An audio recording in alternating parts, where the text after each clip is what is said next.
Welcome back to Orange Hat Reviews.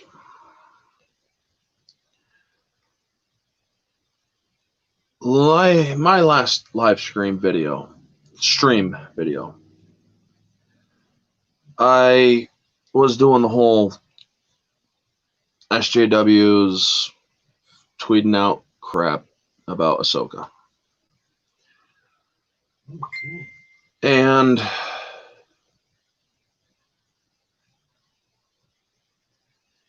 I challenged two people to get on my stream to defend their position. They started calling me Creeper because I invited, apparently they're minors. I didn't know they were minors. So I immediately blocked them from my channel, as I will do to anybody who is a minor in my comment stream. If you are a minor, I do not want you on my channel, and I am doing this live stream to tell you all why. Back in 2017, I was accused of a horrible crime. I have not talked about this to many people. Those I do or have talked about it know what I'm about to say. I was accused of sexual crimes against a minor. I was falsely accused of this crime. And I was unjustly incarcerated for 282 days. A person with autism and with ADHD and other mental handicaps put in a situation that their free will is stripped from them, their rights are stripped from them, where you are not allowed to leave your cell for more than an hour a day. It can break you down. It can make you depressed. It can wear away your will. The person who accused me, I will not say their name, said that I did this stuff to them. I will not go over the gruesome specifics either. But what they said was truly disgusting. And it still makes me nauseous thinking about it.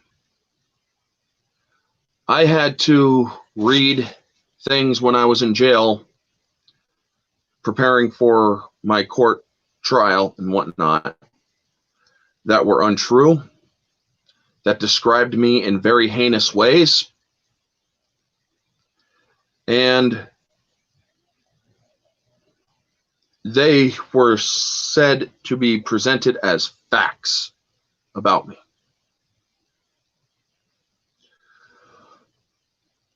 The time came for my trial, and I was hit with a choice of a deal that would let me go home. I did not want to take that deal. I told my lawyer I did not want to take the deal. But the DA said to me that there's a chance that the jury could forego all evidence and just believe what the person said. Even though I had exculpatory evidence to clear my name and all of that. Even though the DA themselves had exculpatory evidence that they should have dropped the case, but they didn't. They wanted a win. Even though they knew it would be a win based on a lie.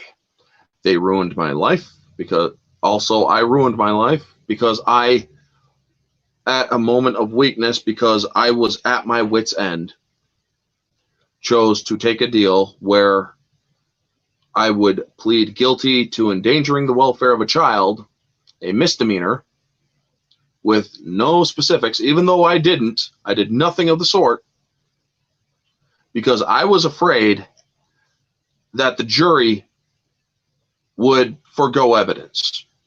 They would believe the accused. This was during the height of when Harvey Weinstein was getting accused and the Me Too era was making their name.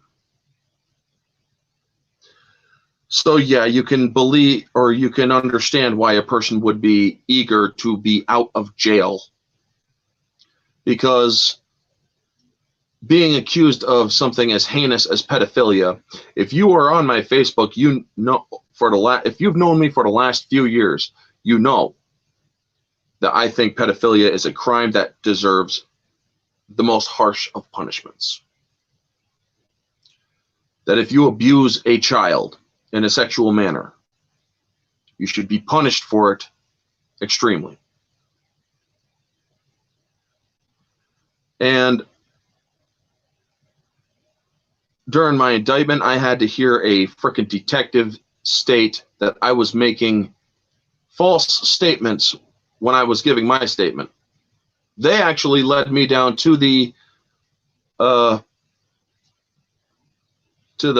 police station under false pretenses. They would not tell me, even though they are obligated to tell me what the whole thing was about. They never did. I had to put together what happened during questioning. So yeah, I get out of jail 289 days later. I get on to Facebook. I have found that many of my friends and family have decided to cut ties with me for some reason or another, even though they know I was innocent. This was before I discovered the Phantom Menace. When I got out of jail, I was kicked out of my apartment. I could not re-register to be in the apartment. They would not, because they automatically thought I was guilty as well. I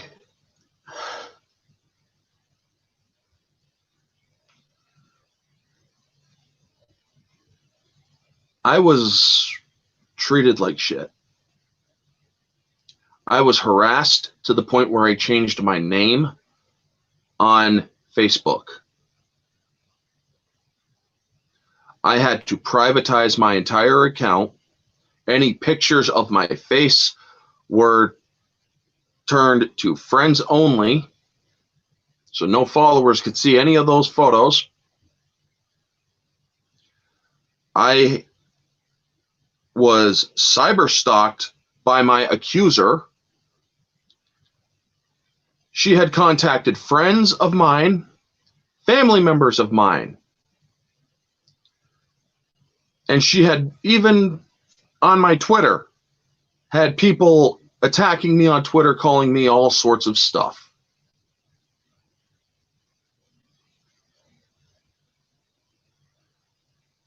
And I was being called a rapist. I was being called a pedophile. I was being called all of that because I was released for something I didn't do. So I wanted, and before all of this stuff happened, I was a very family-oriented person. I enjoyed playing and socializing at family gatherings, keeping the kids entertained, doing jokes, all of that stuff. I was the person that people counted on to keep the kids out of trouble while the adults did stuff or did adult things. I was the person who watched the kids, who the kids had fun playing with and whatnot, because I made them laugh. I was a child-friendly person. Nowadays, when I am at a family gathering and there are kids around, I am afraid to do any of that.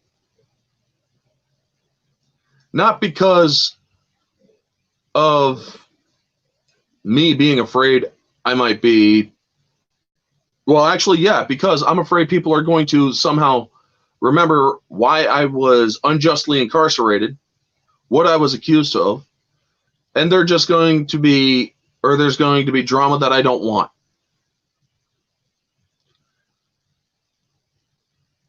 I was harassed to the point where I had to change my name, like I said. And then I got a death threat against me. A person on a motorcycle came right up to me when I was trying to shop for groceries after I got out of the store. You need to leave this town. And he called me a pedophile and all that stuff.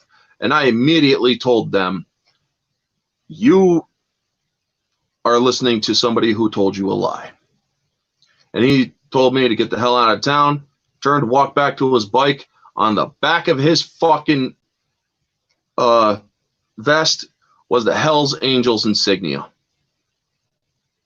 So yeah, I got a death threat from very credible and people who back up their threats. I got the hell out of that area. I was forced to move away from family and back into a hometown. When I was a kid, I was bullied like hell. Not just by kids, but by other adults. And I had to build my life up. I had to get out of the depression. I was having dreams of my accuser coming after me. Even they came after me online, cyber stalking me. My accuser created 10 profiles on Facebook. 10 profiles on Facebook to follow me. She used the same name for most of them and a couple of others that were not her name. I blocked them and I finally called the police.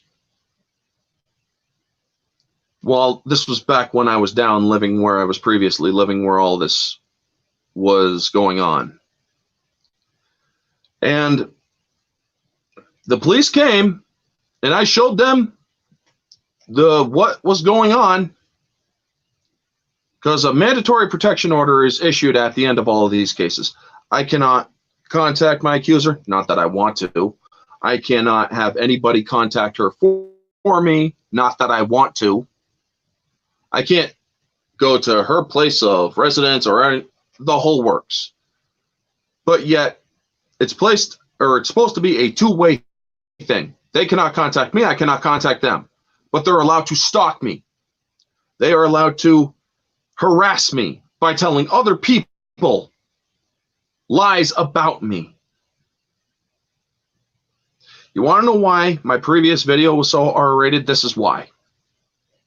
Because my life was turned into such a hellhole that I literally had to dig my way out of my own depression. I had nobody else to help me with that. I was forced to stay with a family member who I barely knew at the time. She was happy enough and kind enough to allow me to stay with her. And I am forever grateful for my family member for doing that. But yeah, I moved up into my home, started helping family members up here, and lo and behold, my accuser followed me, because at my hometown festival back in 2018, this was before my channel was really taking, or before my channel activated. I activated it in 2019.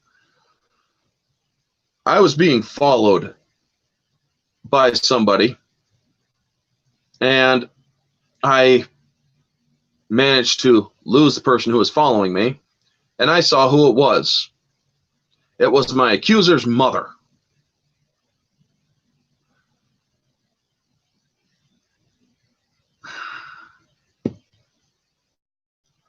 I left the festival because I did not want anything happening.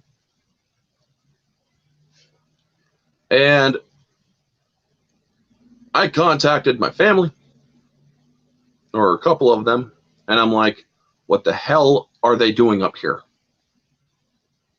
Well, technically, they're allowed to be up here. They're allowed to do whatever the hell they want.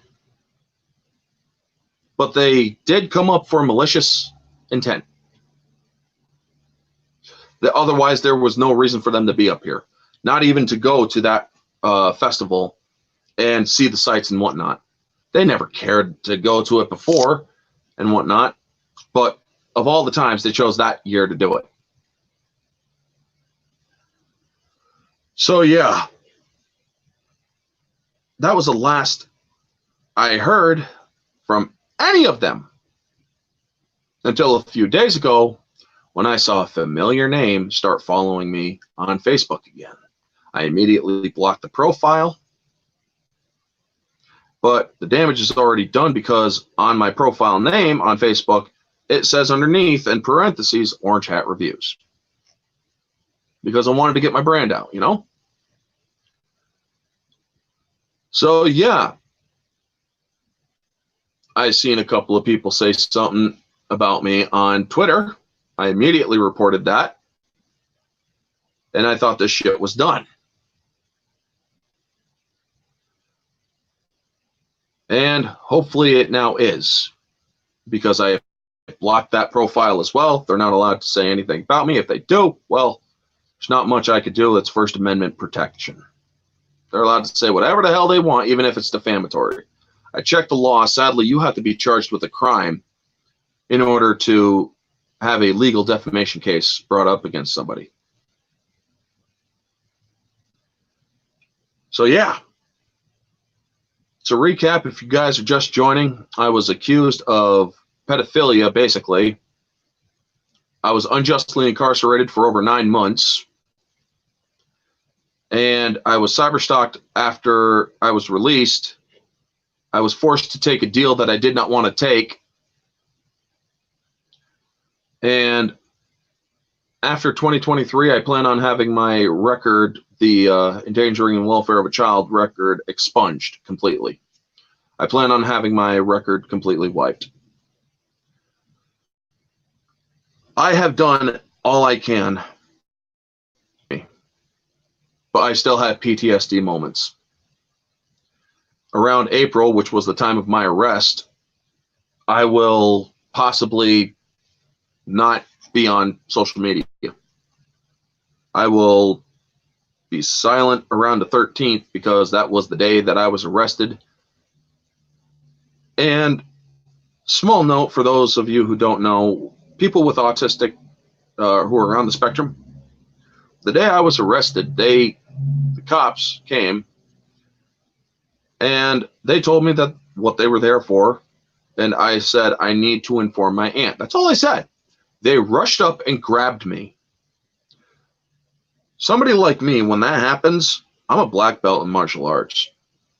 I did not harm the police, but time literally in my mind froze. 1 second for me is like 45 seconds in my mind.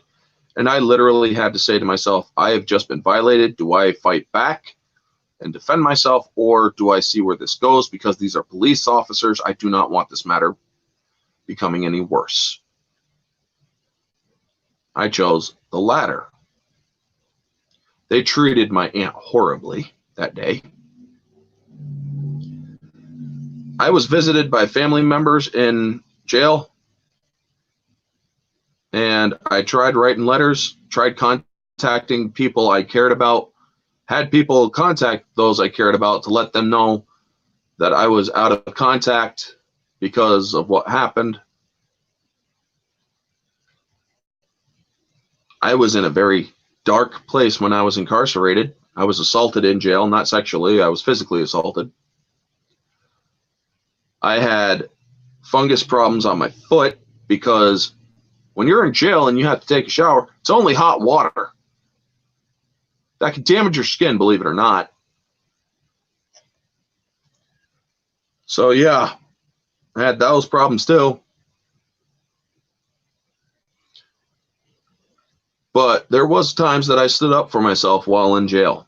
There was one person that continued to call me Rapo and got the whole pod, which is the group, or which is the room where everybody's cell is in. He kept on calling me a Rapo. And this guy, who was in for assault, trying to escape, incarceration, assault against his significant other and whatnot.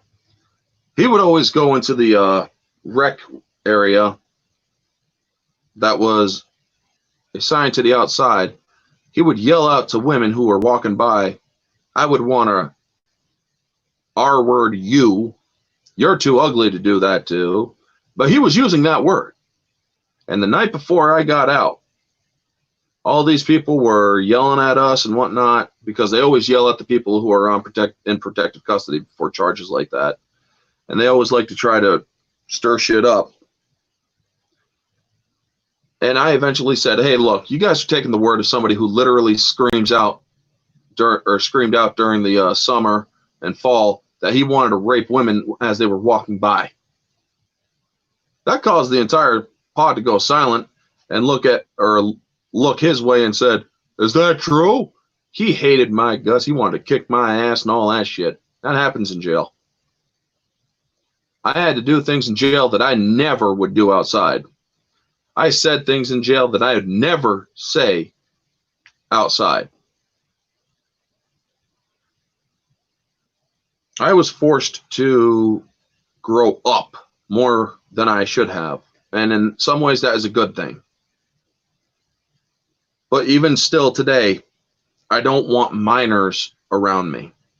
I don't want people who are underage around me because of my PTSD. I am afraid that people are going to look me up, see that I had to go through what I had went through, see that all of that stuff, because apparently you can still find out what they were charged with. I thought that was not legal. But yeah, the case is closed. I'm not guilty of anything except for endangering the welfare of a child, which equates to spanking a kid too hard or leaving a kid unattended in a car for 5 minutes. That's what I am guilty of through the court. What I am guilty of in truth is nothing. So yeah, you can imagine how people looked at me after I got out.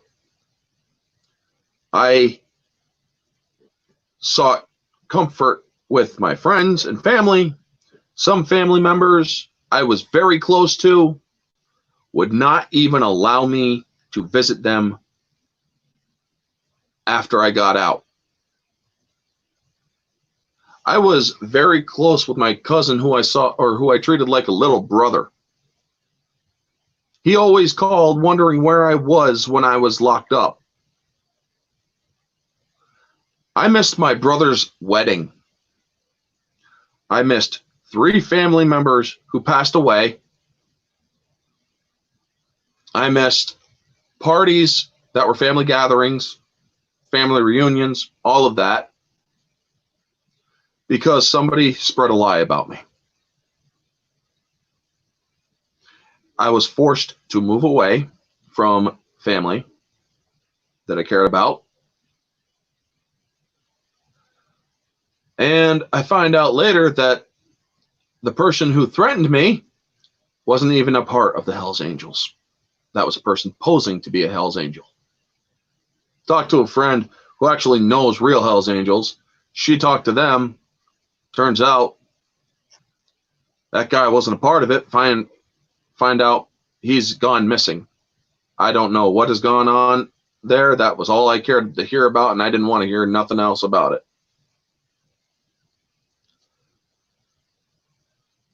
But yeah, when I did my live stream a couple hours ago, and it was about the whole Ahsoka being a lesbian thing, these idiots came onto my live stream comment section. Happy Dinosaur knows who these people are. And they said, or they were continuing to troll, and I offered, come on to the stream, and I'll allow you to make your case to defend your position. Later, near the end of the stream, they finally revealed that they're minors. And they're saying that it's kind of creepy. So that immediately set off every red flag I have. I want none of them in my channel, on my channel, anywhere near it.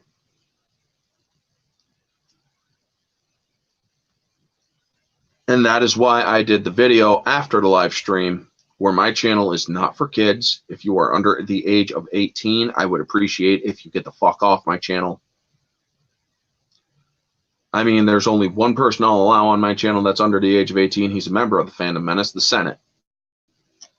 Because I can honestly trust that guy enough not to do stupid shit. And that is also why I asked on Twitter that nobody make sexual jokes, because yeah, people turn sexual memes and whatnot, and they make sexual jokes about me on Twitter. I asked that they stop, because right now I don't need that kind of shit. I understand it's all in good fun. I understand it's all good humor, but right now, no, not right now. I don't want that shit. I don't want any of that on my channel or going about me on Twitter or any of that, because I don't, something tells me that my stalker is still stalking.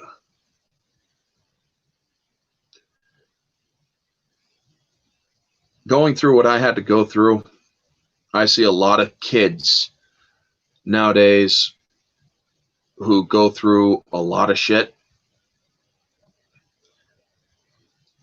that actually doesn't equate to a lot of shit at all. Thank you, Mongo. I appreciate it.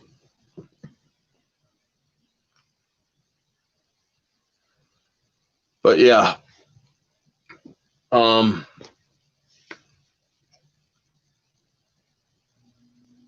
and you're absolutely right, open-minded movie man. They do thrive on misery. But these people that went after me are a whole different level of scum, in my opinion. What do I gotta forgive you, man? Hey, oh, Happy, I know you didn't know they're under 18. How could we have known until they actually said that they were under 18?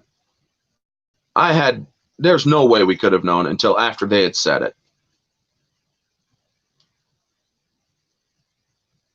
Man, you don't need to feel guilty, Happy. You really don't have to at all. Do not feel guilty for something that you were unaware of. And dude, you are forgiven. Even though you have nothing to be forgiven about, you are forgiven.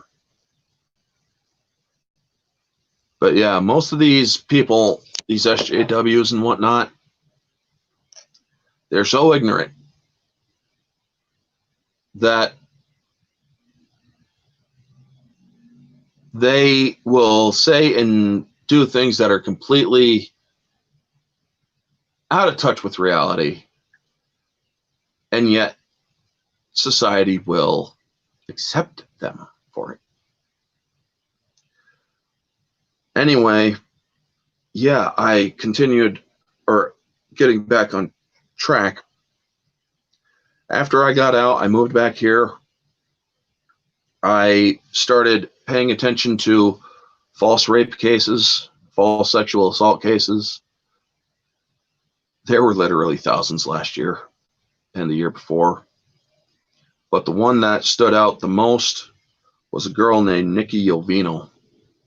And this totally destroys the Me Too narrative of believe all women. This one case alone destroys it. And because the pressure of business had to get home Michael Jackson and all those creeps and stuff, I obviously don't believe in it.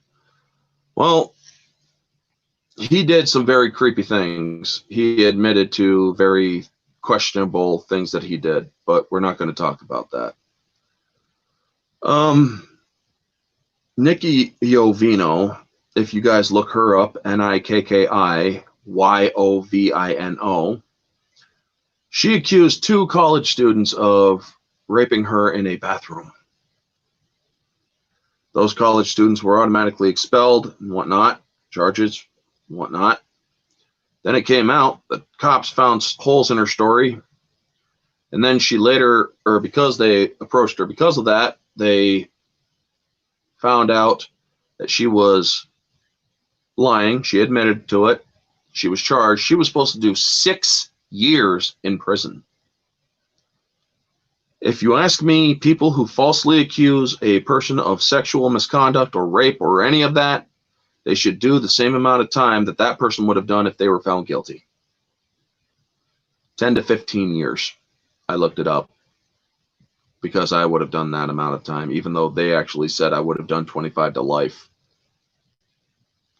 But yeah, she was supposed to get 6 years.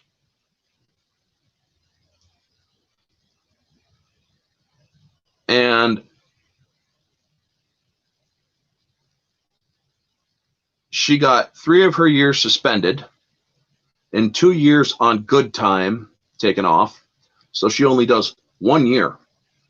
Now, for those of you who don't know prison jargon and whatnot and legal jargon, good time is however amount of time you spend incarcerated would be taken off of your total sentence. So say if you were waiting for your trial and you did 12 months or a year waiting for your trial and whatnot, and you had no incidences, 12 months would be taken off of your total sentence after sentencing. Apparently, she did 2 years in jail waiting for her trial, even though I think she was only incarcerated for 6 months. But during the sentencing for her trial and for her case, the legal team for one of the students who was expelled came up to give a statement to the judge about how that kid could not show up to court because he is afraid to go out in public. He has been had death threats and whatnot, bullied, the whole works. Worse than I had it. And he's afraid to have a public life because of that girl, Nikki Jovino. The other one is $30,000 in debt as of when I last read the case. And all the while that the other victim, who was $30K in debt, and the other victim's lawyer were reading this out about how their lives were ruined by this woman, she is smirking, smiling, laughing, chuckling, and whatnot. All the while, her guilt is established.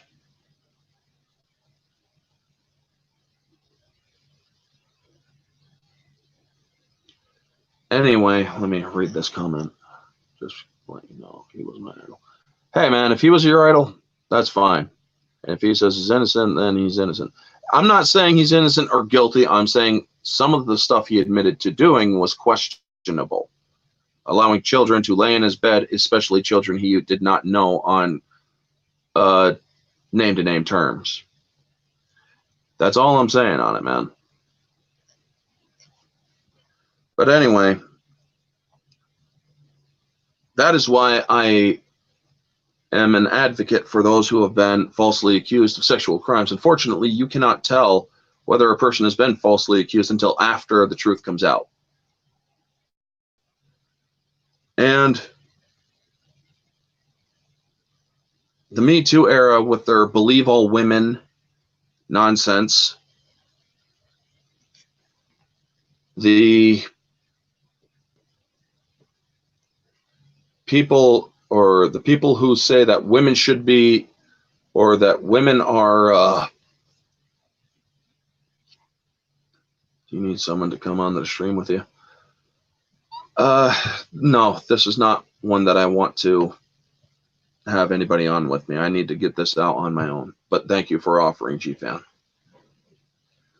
And Keely, how are you doing?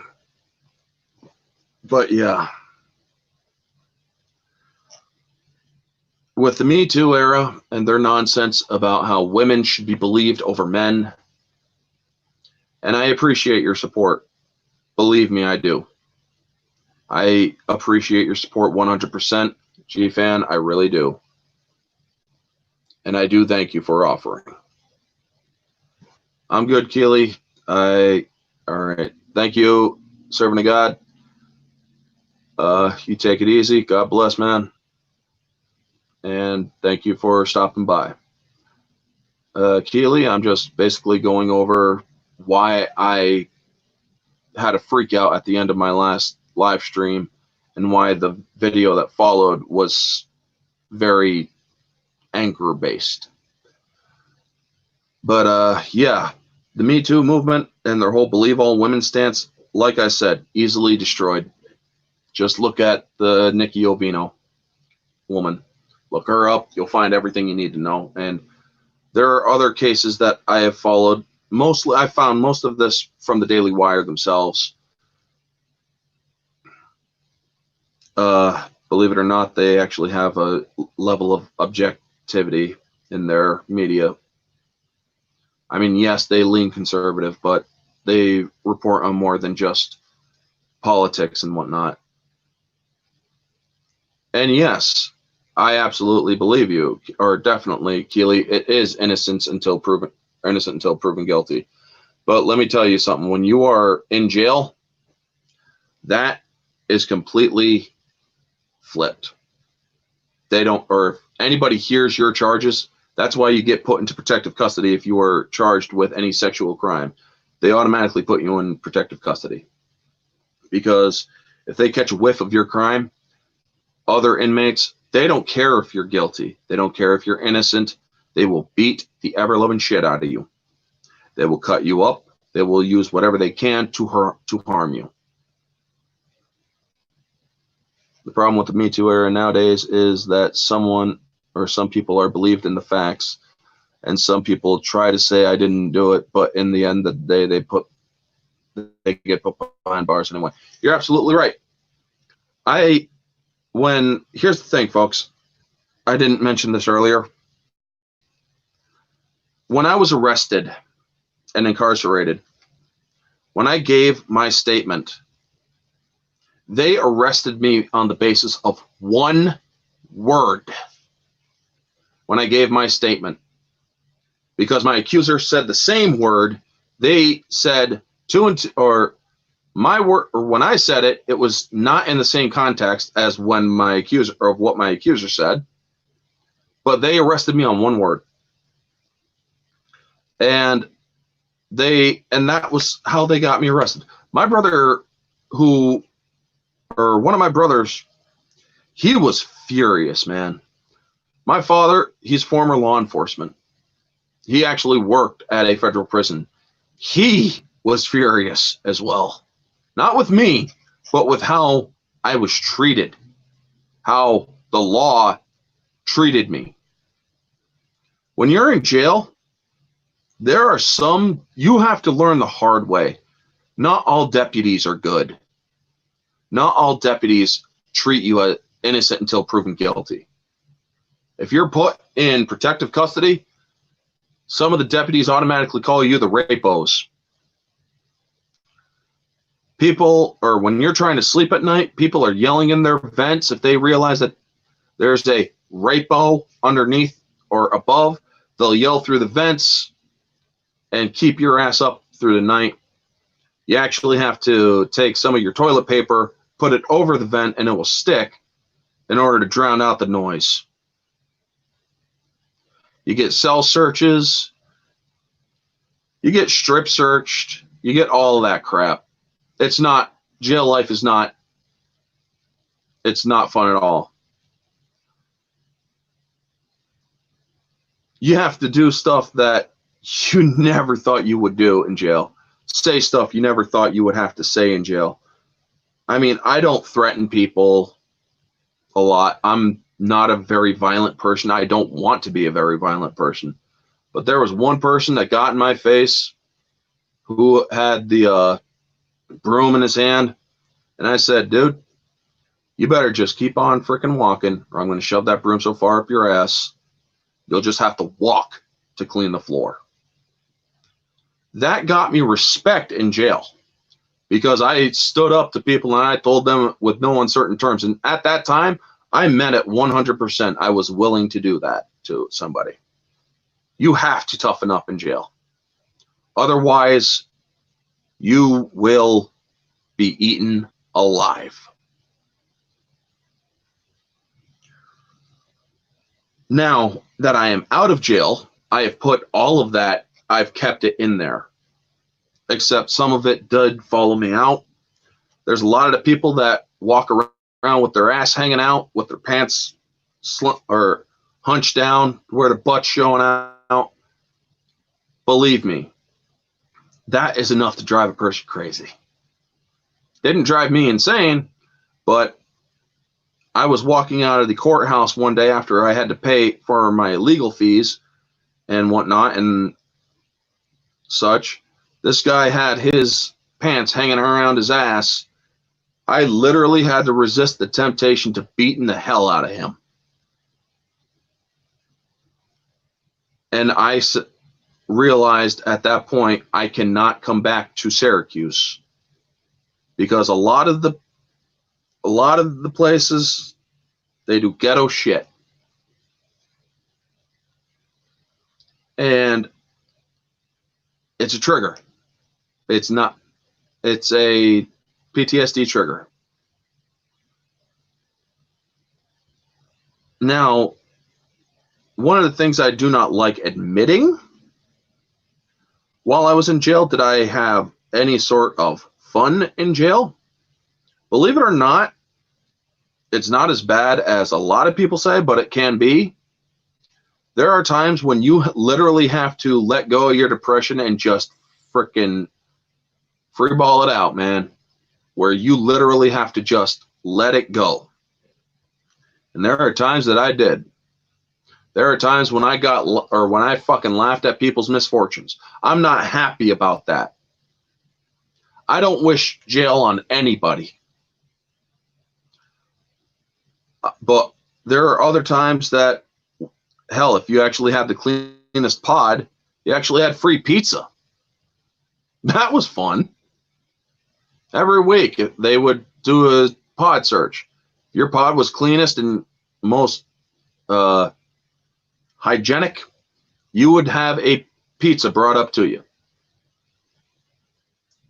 There are people, or commissary, you get those little indigenous package is if you don't have commissary, so you can keep your hygiene and whatnot. Sometimes you find a good book to read. Sadly, the craziest thing that happened to me in jail, man, when the library for inmates and whatnot, they have a lot of cheesy ass sex novels in there, man. And I ripped a book up to shreds because when I was reading it, they were talking about one person having sex with a kid. And it's like, nope, ripped that book in half and I threw it across my cell. I tossed it in the freaking trash. They're like, that's technically censorship and whatnot. You know what? I didn't give a shit at that point. I didn't want to read about that crap. I've just been accused of it and I'm trying to defend myself against it, But there's also other books that that I read. There's one called The Civil Case or A Civil Trial. I think it's called The Civil Case. It was about a company that did chemical dumping and a bunch of kids got leukemia. That was an interesting book. I read it for the first time in jail. Where do I live now? I live up in the heart of the Adirondacks. I live in Tupper Lake. I'm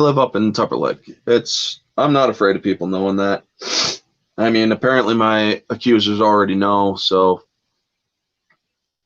once 2023 comes around, I'm going to tell the judges straight out if I have to show up for court again, and tell them straight out. If anything, I should have had a protective order against them because they were the ones that tried to initiate contact with me.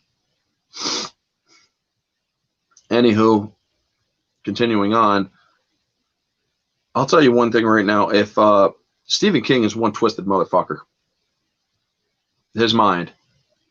Because after I read it, I almost ripped that book apart. Everybody knows if you have read it, what the end or what happens with the kids in the sewer. I've read 50 Shades of Grey. Believe me, I read that before what I went through. So yeah, while it's a good psychological study, it's not really a series that I would suggest everybody to read. I mean, even the BDSM community went after them. But yeah, that book also touches on pedophilia because Christian Grey himself was victimized when he was a child. So yeah, there's that. But that woman gets her comeuppance, I believe, in the second book. Anyway.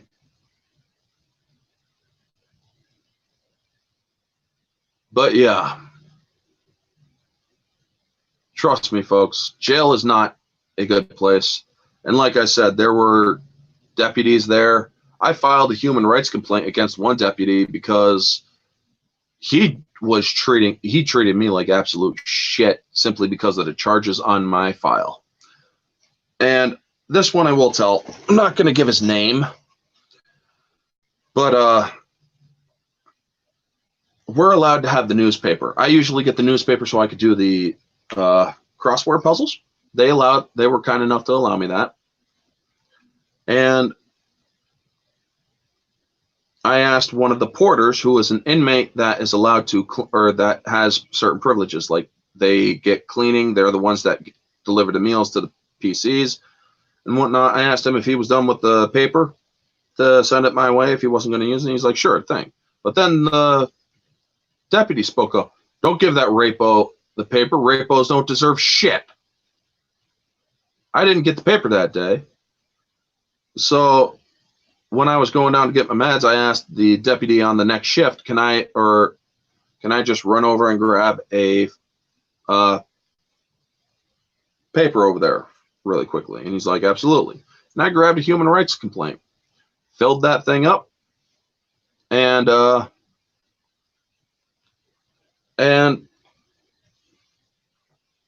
sorry, my back is kind of tightening up. Filled that out, and I even told them, because I had paid attention to all of the deputies that I had been in contact with, and I knew their names and all that stuff. I wrote that letter, and I wrote to the human rights people that I was afraid that this deputy, once he is investigated for it, would have would retaliate, because believe it or not, that guy is as petty as hell. And I felt he would strongly retaliate. A month later, a lieutenant comes up and says, you filed a human rights complaint on one of my deputies. Can you tell me what happened? And I told him exactly what happened, and he said, you also said in your letter that you were afraid he would retaliate. How do you think he would retaliate? He could shirk my rec. I only get an hour a day or 90 minutes on some days. He could literally make my life hell. I mean, the guy is so lazy, he never even checked the rooms when he did his rounds to check on all inmates while they're in the rooms. He just looks down, looks completely the other way, doesn't even care. A person could be dead in one of their cells, he wouldn't notice. But I told him, and he's also known to have done shit like that, to be petty and to do stuff. And the lieutenant actually said, you know what? Yeah, that does sound like him. Look, if he does do anything, we are going to investigate your case. If he does do anything again, you write a grievance and you direct it, or you address it directly to me, and I will come down and I will take care of it. That told me that there were some deputies, lieutenants, and sergeants that I could trust. There was other sergeants that actually looked out for me. I found out later that my dad had contacted the jail, and other family members had contacted the jail because they knew they knew some deputies and whatnot. I was looked after, and I will always be thankful to my family members and to the deputies that actually looked after me, because they knew just by looking at me, I was not what I was accused of being. And I even made notes of certain deputies that were doing horrible things to inmates, There was one deputy that was always causing trouble. He was egging on inmates. He was going up to them, trying to get them to take shots at him and whatnot. Punches, not actual shots. And he actually, then those inmates would get out, do their stuff, and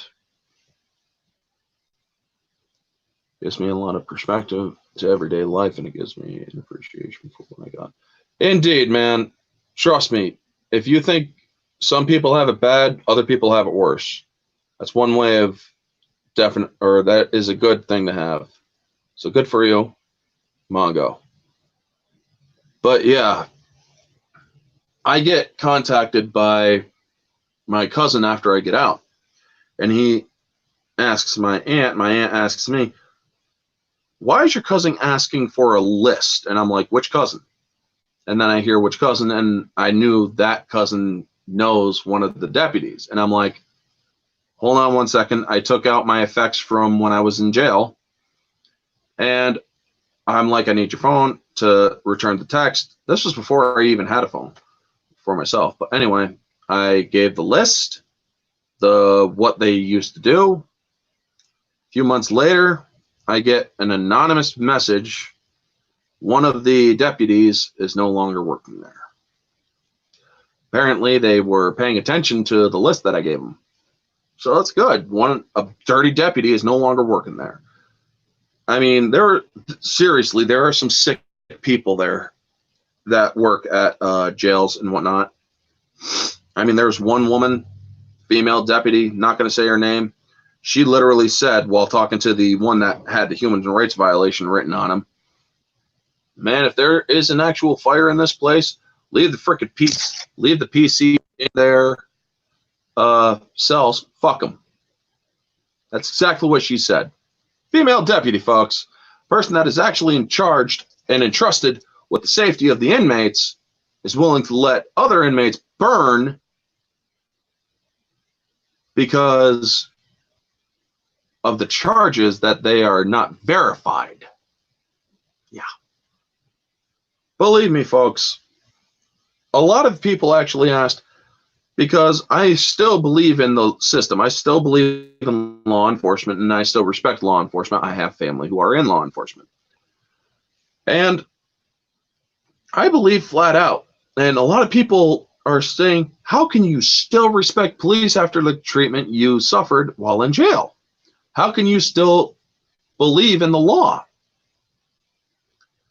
It's because just because there are a few bad eggs doesn't mean the whole carton is rotten. Doesn't mean all of them are. Yes, I was mistreated by some deputies, but other deputies showed me that they were respectful and kind because they realized that creating a hostile environment is dangerous. Now, would I have attacked any of the deputies? Hell no, I would not have. I mean, there was one that I would have loved to knock his block off, but I would never have done it while in jail. Nor would I do it outside of jail either. I don't care one way or another about it. I'm actually friends with one person that I was in jail with. He was in on a whole different charge. He was one of the porters for a while. I'm actually friends with him. We talk with each other every now and then. And has his life straightened out. But yeah, now you all know why I am very cautious about who I let on my channel, who I let in the comment section, and why I do not want minors on my channel. If you are a minor, I would ask that you never come to my channel. Even though what I talk about is not going to be what I talk about today. I'm going to talk about entertainment and whatnot, but I needed to make this video. I needed to let everybody know why I am the way I am. And I hope that you all can understand that when a person is treated a certain way, that when they are put in certain situations, it's not because of the people that they are uncomfortable or that they are around that made them uncomfortable. It's because of the situations that they had to endure. And I tell you right now, I am happy that I found the Fandom Menace, because every one of these people that I have talked with, GFan, Daniel, Mongo, Odin, Jeremy, all of them that I have actually had screen time with, I know I can trust them, because they all are understanding enough to know that people go through hell. People go through things that you cannot imagine. But I know that they are all willing to support people who are part of the community if need be. Anyway, folks, that is the full video. That's me explaining why I am the way I am and whatnot. I hope that you all find this understandable. And I thank each and every one of you for listening.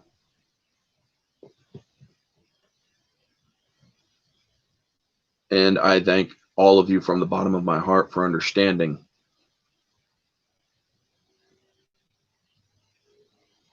Anyway, folks, this is the end of the stream. I'm going to end it here soon. And I want to thank all of you for coming in, for viewing, supporting, leaving a like, and whatnot. Share this video out too, if you can, so other people can understand that if you are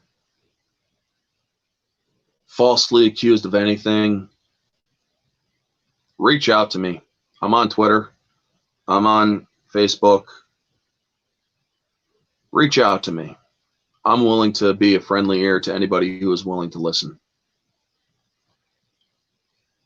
or for anybody who's willing to share. And I will always be on your side, because I believe in facts and evidence over just words. Anyway, folks, thank you from the bottom of my heart, truly. Thank you. And I am very humbled that all of you took the time to listen. And that's all that I really got right now. So with that, folks, this has been Orange Hat Reviews. Catch y'all on the next one.